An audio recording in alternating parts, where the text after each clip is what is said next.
contacto com o mundo material e a matéria e as experiências ao vivo é assim uma das partes mais importantes e que valorizamos mais. Eu acho que é uma pintura, neste caso.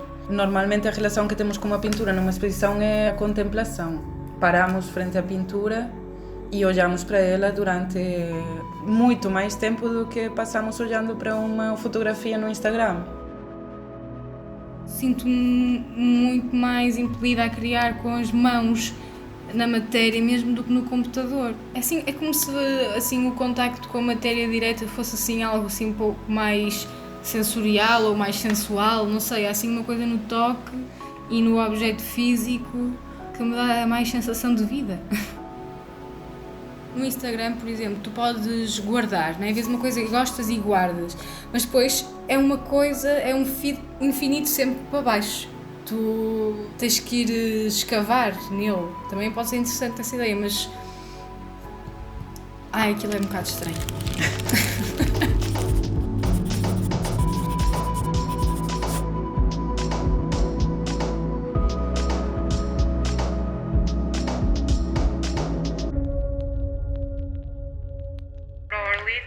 Era um percurso de performances em que se entrava em 4 casas em Lisboa e depois no fim havia uma reunião final com todos os participantes. No início fomos convidadas para fazer as peças para o banquete final. No fim transformou-se a ideia e afinal fomos convidadas para fazer uma das performances. A ideia final foi trabalhar com a Joy Food Experience, que são umas amigas nossas, a Joana e a Alice, que são cozinheiras, e entre as 4 fizemos esta performance. Numa parte da casa estava instalada uma pintura que funcionava como toalha de mesa e as nossas peças eram os utensílios. E as comidas que a Alice e a Joana fizeram também eram algo misteriosas. Tinham, por exemplo, uma uva com gengibre dentro, mas não se via. Pronto, havia assim uma série de segredos e nada era só o que parecia.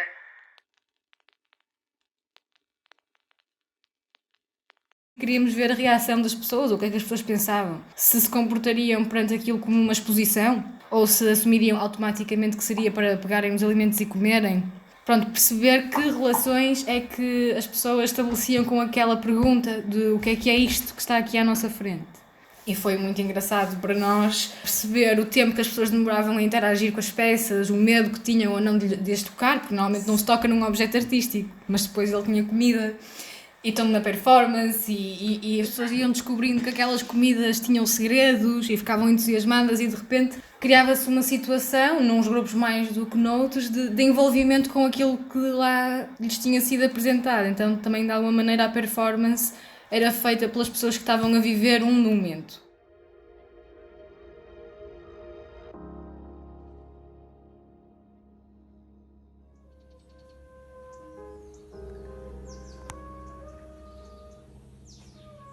Estar abertas ao inesperado, acho que para nós significa manter sempre a possibilidade de sermos surpreendidas pelo nosso trabalho. E eu acho que isso é uma das coisas que nos dá mais prazer, é descobrir algo novo ali, que quase que nos é oferecido. Sim, e eu também acho que o nosso trabalho também não se pode separar da nossa vida.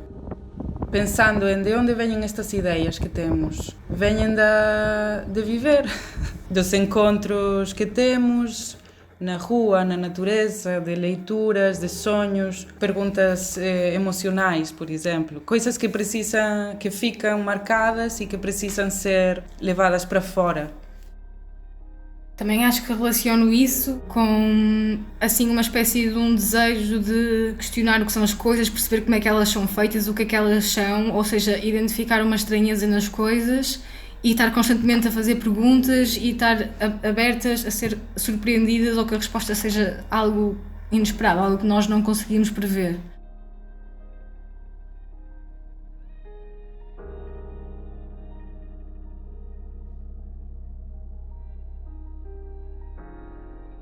No nosso caso, nós precisamos do tempo demorado e de respeitar o ritmo do barro, da cerâmica e respeitar o nosso ritmo, dos nossos corpos também. Quando estamos cansadas, pronto, é assim.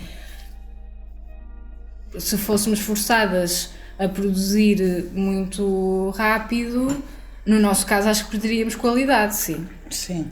Porque não conseguíamos envolver-nos da mesma maneira, não conseguíamos amadurecer as ideias, não conseguíamos experimentar para depois repetir outra vez.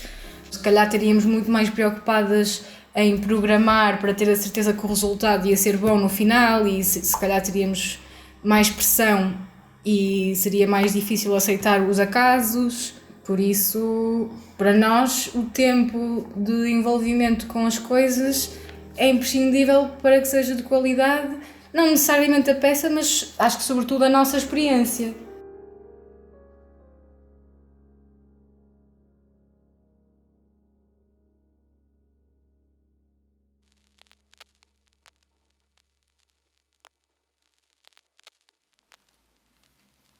Para a Língua Sem Prova, nós tínhamos começado a fazer uma peça e ao mexê-la de sítio, ainda crua, ela caiu e partiu-se em cacos. E nós, pronto, claro, ficámos desiludidas num primeiro momento, mas depois pensámos, pronto, vamos acolher esta surpresa e vamos usar estes cacos como suporte de pintura. Fomos convidadas pelo nosso amigo André, que é quem é o dono lá da aposentadoria e que gera, fomos convidadas para fazer lá uma exposição. E então, a partir disso, começamos pronto, sempre à volta desta questão do que é o objeto artístico, o que é o objeto inútil, desta vez a partir do material que nós tínhamos para responder a esse convite. E então, quando chegou o momento da exposição, nós, além de termos peças que deambulavam entre o útil e o inútil, também já tínhamos estes fragmentos que já eram um outro tipo de peça, embora fossem iguais num sentido material, que era pintura de engobe sobre cerâmica, mas já tinham um aspecto completamente diferente e não se sabia se aqueles fragmentos eram fragmentos de uma peça útil, se eram uma peça por si, se era um fragmento de um painel de pintura. E depois também fizemos os 3 panos, que seria uma pintura para vestir, que também era esta ideia de o objeto útil e inútil. Foi engraçado para nós, porque todas as nossas conversas andavam assim e andam à volta dessas questões do que é útil, do que é inútil, como muda a percepção consoante o espaço em que é vista a peça ou como é que ela é exposta. E então também foi muito engraçado para nós ver as reações das pessoas àquelas mesmas peças, mas num contexto muito específico de exposição.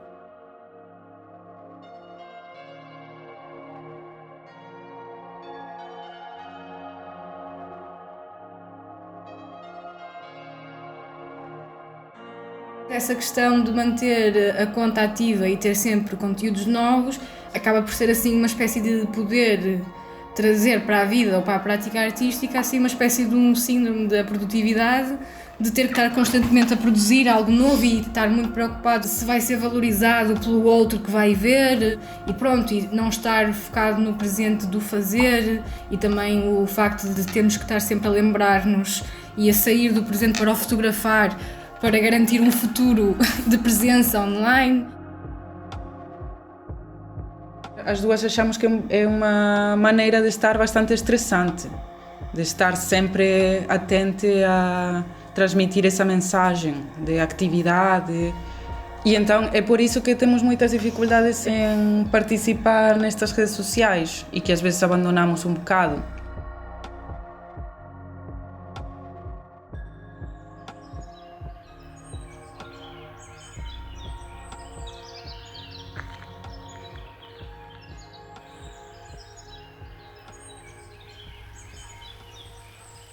Perdemos a capacidade de não fazer coisas, de estar só à espera, de pensar nas nossas coisas, de observar, de dar um passeio, ou de pegar num livro, ou de falar com a pessoa que está ao nosso lado.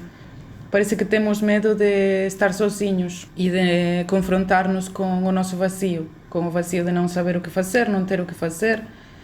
Parece que já fomos absorvidos completamente por esta compulsividade de ter algo para fazer. E neste caso é o telemóvel, que muitas vezes é só um preenchimento de tempo, mais nada, porque na verdade não vemos nada.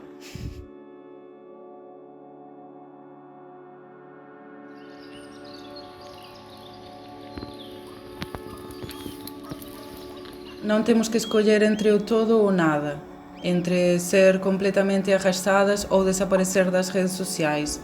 Acho que temos que ter um uso responsável, porque também as redes sociais servem para divulgar o trabalho, mas também servem para absorver o nosso tempo e a nossa atenção, e então também é preciso ter cuidado com que uso fazemos destas coisas e para que usamos as redes.